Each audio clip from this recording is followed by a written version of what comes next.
But सियाना गल करता पर लेट करते हैं, बहुत लेट करते हैं।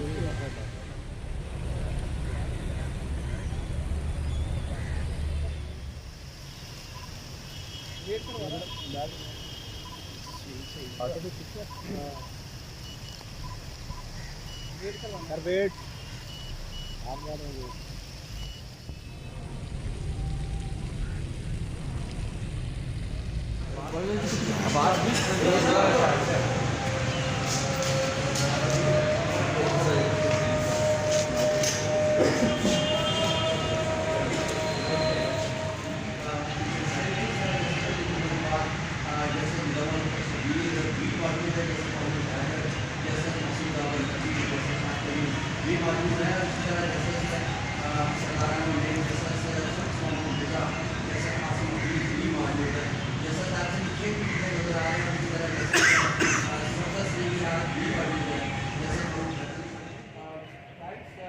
मार्च 2012 को लाहौर हाईकोर्ट की जज तैनात हुई थी। इस वक्त लाहौर हाईकोर्ट के जजेस की सन्नाटी में मौजूद है।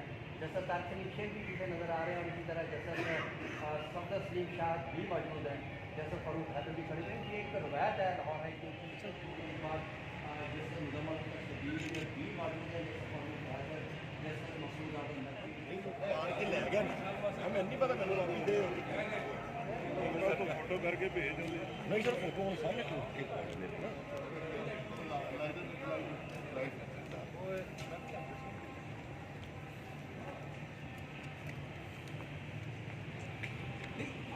नहीं ऐसी गलती करी